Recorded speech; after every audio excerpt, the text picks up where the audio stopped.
Dear friends, price ಎಲ್ಲ ದೇವನಾಮಕ್ಕೆ ಸ್ತೋತ್ರವಾಗಲಿ. ಇವತ್ತು ಈ ವರ್ಷದ ಕೊನೆಯ ದಿನವನ್ನು ನಾವು ಇವತ್ತು ಕಾಣುವವರಾಗಿದ್ದೇವೆ.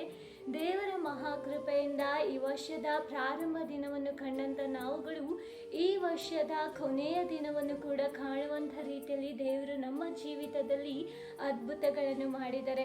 ಸೊ ಇವತ್ತು ನಾವು ಈ ವರ್ಷದಲ್ಲಿ ದೇವರು ನಮ್ಮನ್ನು ನಡೆಸಿ ಬಂದಂಥ ಹಾದಿಗಳನ್ನು ಹಿಂತಿರುಗಿ ನೋಡಿ ನಾವು ಏನು ಮಾಡಬೇಕಂದರೆ ಈ ದಿನ ನಾವು ಕೃತಜ್ಞತೆಯನ್ನು ಸಲ್ಲಿಸುವವರಾಗಿರಬೇಕು.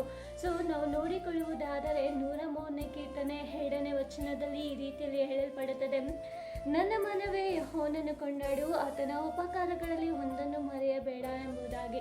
ಹೌದು, ಇವತ್ತು ದೇವರು ನಮ್ಮ ಜೀವಿತದಲ್ಲಿ ಮಾಡಿರುವಂಥ ಎಲ್ಲ ಉಪಕಾರಗಳನ್ನು, ಎಲ್ಲ ಒಳ್ಳೆಯ ಕಾರ್ಯಗಳಿಗಾಗಿ ನಾವು ಆತನಿಗೆ ಕೃತಜ್ಞತೆಯನ್ನು ಸಲ್ಲಿಸುವವರಾಗಿರಬೇಕು. ಈ ವರ್ಷದಲ್ಲಿ ಎಷ್ಟೋ ವಿಭಾಗದಲ್ಲಿ ದೇವರು ನಮ್ಮನ್ನು ಅದ್ಭುತವಾಗಿ ನಡೆಸಿದ್ದಾರೆ. ಬಲಹೀನತೆಗಳ ಮಧ್ಯದಲ್ಲಾಗಲಿ, ನಮ್ಮ ಕೆಲಸದ ಭಾಗದಲ್ಲೇ ಆಗಲಿ, ಇವತ್ತು ನಮ್ಮ ಕುಟುಂಬದ ವಿಷಯದಲ್ಲಾಗಲಿ, ಇವತ್ತು ಪ್ರತಿಯೊಂದು ವಿಷಯದಲ್ಲೂ ಕೂಡ ದೇವರು ನಮ್ಮನ್ನು ಕೈ ಬಿಡದೆ ದೇವರು ಅದ್ಭುತವಾಗಿ ನಡೆಸಿದ್ದಾರೆ. ಸೊ ಇವತ್ತು ಆತನು ನಮ್ಮ ಜೀವಿತದಲ್ಲಿ ಮಾಡಿದಂಥ ಉಪಕಾರಗಳನ್ನು ಒಂದನ್ನು ಮರೆಯದೆ ನಾವು ಏನು ಮಾಡಬೇಕಂದರೆ ನಾವು ಕೃತಜ್ಞತೆಯನ್ನು ಹೇಳುವವರಾಗಿರಬೇಕು. ಈ ವರ್ಷದ ಕೊನೆಯ ದಿನದಲ್ಲಿರುವಂಥ ನಾವುಗಳು ಈ ದಿನ ದೇವರನ್ನು ನೋಡಿ ನಾವು ಕೃತಜ್ಞತೆಯನ್ನು ಸಲ್ಲಿಸೋಣ.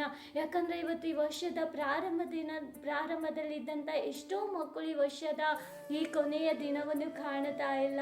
ಆದರೆ ದೇವರು ನಮಗಾದರೂ ಎಷ್ಟು ಕೃಪೆಯನ್ನು ದೇವರು ಒದಗಿಸಿ ಕೊಟ್ಟಿದ್ದಾರೆ. ಇದಕ್ಕಾಗಿ ನಾವು ದೇವರಿಗೆ ನಾವು ಕೃತಜ್ಞತೆಯನ್ನು ಸಲ್ಲಿಸೋಣ.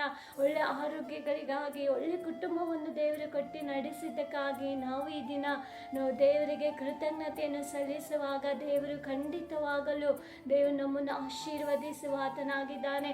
ಇವತ್ತು ಎಷ್ಟೋ ಜನ ನಮ್ಮ ಹೃದಯದಲ್ಲಿ ನೀವು ಈ ವರ್ಷ ಇಂಥ ಅದ್ಭುತ ನಡೆದಿಲ್ಲ, ಇಂಥ ಆಶೀರ್ವಾದ ನನ್ನ ಜೀವಿತದಲ್ಲಿ ಬಂದಿಲ್ಲ ಎಂಬುದಾಗಿ ಕೊರಗಬಹುದು. ಆದರೆ ನಾವು ಅದೇ ವಿಷಯವನ್ನು ನೆನೆಸಿಕೊಂಡು ದುಃಖ ಪಡುವುದಕ್ಕಿಂತ, ಕೊರಗುವುದಕ್ಕಿಂತ ನಾವು ಆ ಎಲ್ಲ ಸಕಲ ಕಾರ್ಯಗಳ ಕುರಿತು ನಾವು ದೇವರಿಗೆ ಕೃತಜ್ಞತಾ ಸ್ತೋತ್ರಗಳನ್ನು ಸಲ್ಲಿಸುವಾಗ ಖಂಡಿತವಾಗಲು ದೇವರು ಬರುವಂಥ ವರ್ಷದಲ್ಲಿ ದೇವರು ನಮಗೆ 7 ಪಟ್ಟು ಆಶೀರ್ವಾದವನ್ನು ಕೊಟ್ಟು ನಡೆಸಲಿಕ್ಕೆ ಆತನು ಶಕ್ತನಾಗಿದ್ದಾನೆ.